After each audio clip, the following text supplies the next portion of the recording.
say that Nancy Reagan was not a great actress and that she slept with people to further her career. One of them was the head of MGM. He had to cast Nancy Reagan because of this relationship.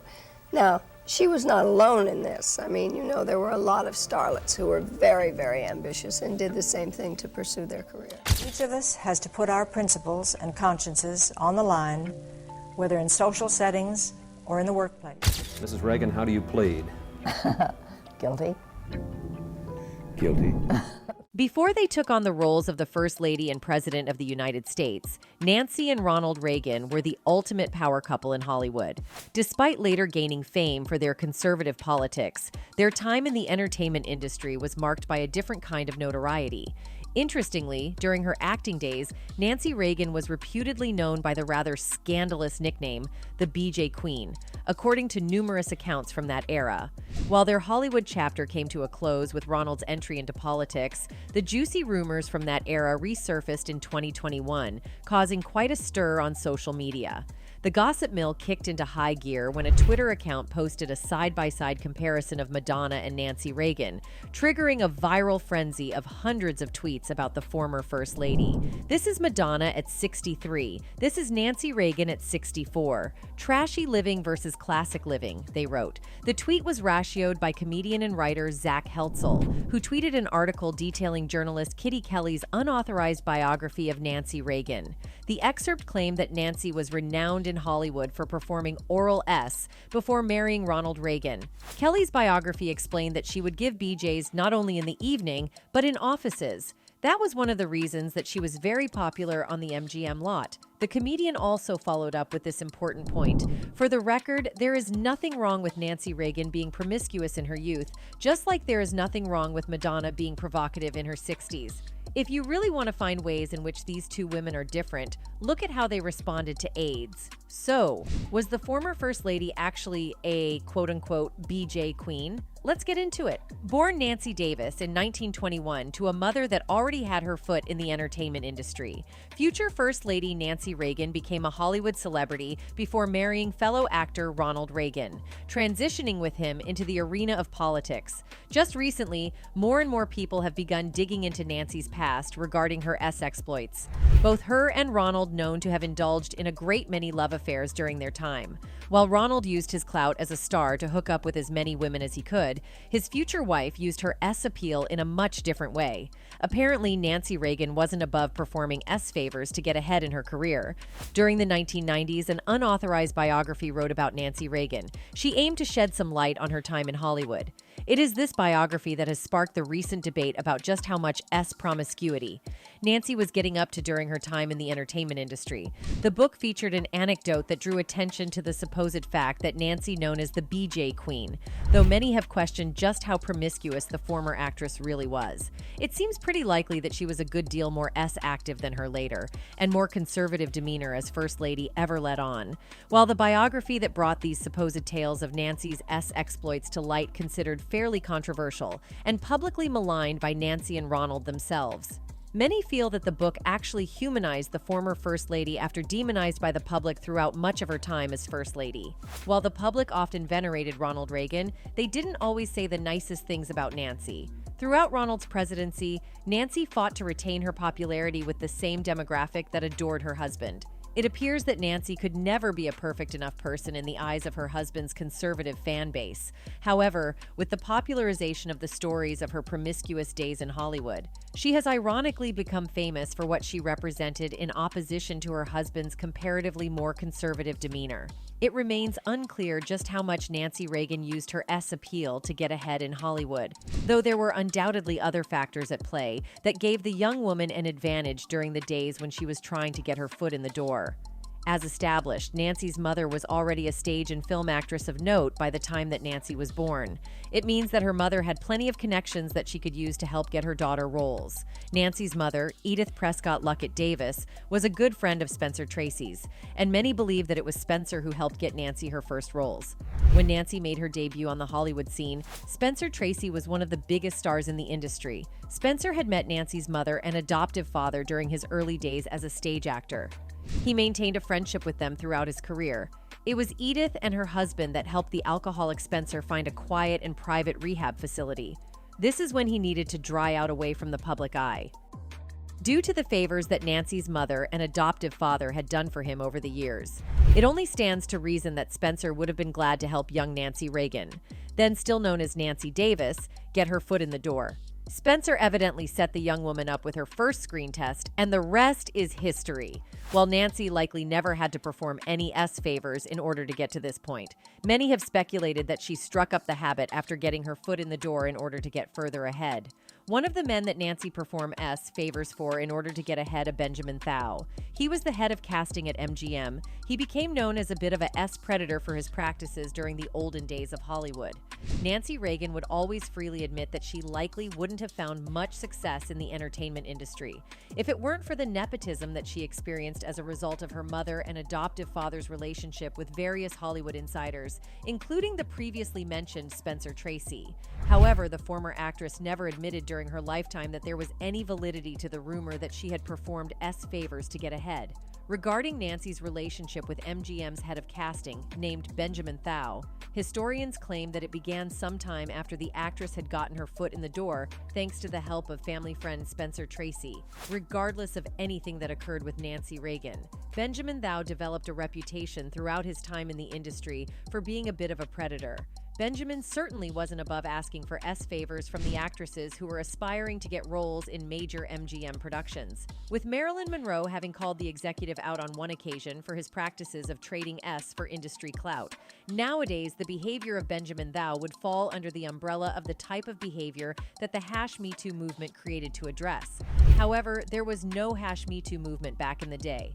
At the time, aspiring actresses were either forced to consent to the practice of sleeping with executives to get ahead and asked of them to find an alternative avenue to achieve fame.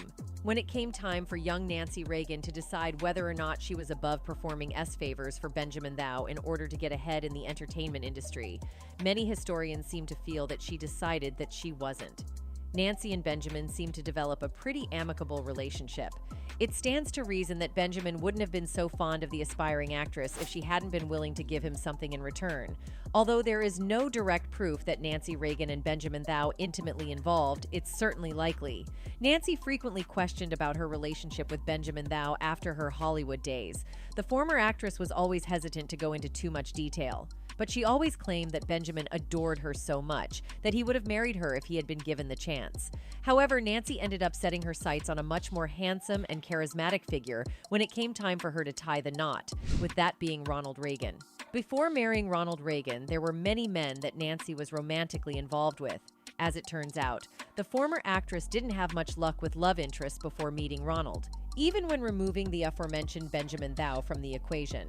Additionally, Nancy had a boyfriend that was unalived after being hit by a train and a fiancé that she had to break things off with once she discovered that he was a homo S. The star likely thought that she would never find the one, that is, until she was set up with actor Ronald Reagan. For context, in the fall of 1949, a pivotal moment unfolded in Nancy's life as she crossed paths with Ronald Reagan, then serving as the president of the Screen Actors Guild. At the time, her name had found its place on the notorious Hollywood blacklist, and she sought Reagan's assistance in navigating the tumultuous waters to preserve her role as a Guild actress and clear her name from the list. The genesis of their relationship lay in Reagan's clarification that there was another actress sharing her name. The media was quick to pick up on their burgeoning connection, tracing their courtship through various leisure activities, painting a picture of the romance of a couple who have no vices. Despite Reagan's initial reservations about marriage, shaped by the recent scars of his divorce, the couple eventually decided to take the plunge after 3 years of dating. Opting for an intimate and discreet ceremony on March 4, 1952, at the Little Brown Church in the San Fernando Valley, they strategically aimed to avoid the prying eyes of the press. The sole witnesses to this momentous occasion were their actor friends William Holden and Brenda Marshall, who assumed the roles of the best man and matron of honor, respectively. The subsequent chapters of their lives saw the arrival of their first child, Patricia Ann Reagan, later known as Patty Davis, on October 21, 1952, and their son, Ronald Prescott Reagan, later known as Ron Reagan, 6 years later in 1958. Additionally, Nancy embraced the role of stepmother to Maureen Reagan and Michael Reagan from her husband's previous marriage to Jane Wyman. Nancy Reagan assumed the role of First Lady of California during her husband's dual terms as governor. However, her experience in the state capital of Sacramento left much to be desired. Accustomed to the vibrant social life and mild climate of Los Angeles, she found Sacramento lacking in excitement. In 1967, a mere 4 months into their residence at the California governor's mansion, controversy surrounded Nancy when she decided to uproot her family to a wealthier suburb. The move came after fire officials deemed the mansion a fire trap. Although the Reagans covered the expenses for their new residence, the public perceived the move as snobbish once the matter came to light. Nancy defended her decision, emphasizing that it was in the best interest of her family, a sentiment wholeheartedly supported by her husband. Friends of the family stepped in to help with the cost of the leased house. Concurrently, Nancy oversaw the construction of a new ranch-style governor's residence in nearby Carmichael. Completed just as Ronald Reagan left office in 1975, the new residence faced an unexpected turn of events when his successor, Jerry Brown, refused to reside there. Eventually sold in 1982, California governors found themselves in makeshift accommodations until Brown took up residence in the governor's mansion in 2015. In 1967, Governor Reagan appointed Nancy to the California Arts Commission, marking the beginning of her official involvement in the state's cultural affairs. A year later, she earned the title of Los Angeles Times Woman of the Year, a designation that described her as a model first lady in the accompanying profile. Her glamour, style, and youthful aura made her a favorite subject for press photographers, contributing to her public image. During her tenure as First Lady, Nancy Reagan engaged in various philanthropic activities, demonstrating a commitment to community service. She visited veterans, the elderly, and the handicapped, dedicating her time to charitable endeavors. One notable initiative was her involvement with the Foster Grandparents Program, which she helped popularize not only in the United States, but also in Australia.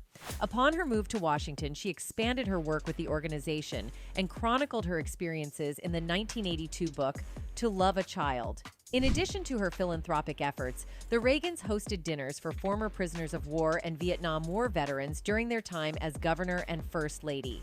These events reflected their commitment to recognizing and honoring the sacrifices made by those who served in the military. Nancy Reagan's multifaceted role as First Lady of California showcased not only her social grace and style, but also her dedication to various charitable causes and community service initiatives. Governor Reagan's gubernatorial term concluded in 1975. And opting not to seek a third term, he pivoted his sights towards a potential bid for the 1976 presidency, challenging the incumbent President Gerald Ford. However, the decision to enter the presidential arena required careful consideration, not only from Ronald, but also from his ever-reluctant wife, Nancy. She harbored concerns about her husband's health and the potential toll on his overall career. Despite these reservations, Nancy ultimately recognized Ronald as the right person for the job and gave her approval. Assuming a more traditional role in the campaign, Nancy engaged in various activities such as hosting coffees, luncheons, and talks. Her involvement extended beyond the social aspects. She took charge of overseeing personnel, managing her husband's schedule, and occasionally addressing the press at conferences. The 1976 campaign saw the emergence of what was dubbed the Battle of the Queens, pitting Nancy against First Lady Betty Ford. While both women spoke on similar issues throughout the campaign, their approaches differed. Nancy, however, found herself disheartened by the warmonger image that the Ford campaign attempted to paint of her husband. Although Ronald Reagan fell short in securing the 1976 Republican nomination, his political journey persisted, and he made a second bid for the presidency in 1980. This time, he succeeded in clinching the nomination and went on to defeat the incumbent, Jimmy Carter, in a landslide victory. Throughout this second campaign, Nancy assumed an even more prominent role, with her adept management of staff becoming increasingly apparent. She orchestrated a crucial meeting among feuding campaign managers John Sears and Michael Deaver, ultimately leading to Deaver's departure and Sears taking full control.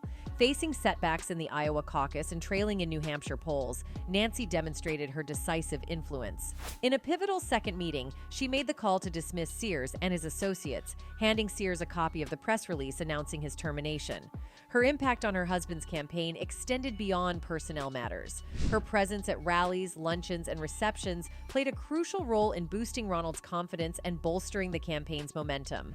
Nancy Reagan once again proved to be an influential force, not only in supporting her husband's political ambitions, but also in shaping the strategy and dynamics of his presidential campaigns. In any case, all through their political career, observers keenly noted the intimacy permeating Nancy and Ronald's relationship, characterized by frequent displays of affection during their tenure in the White House.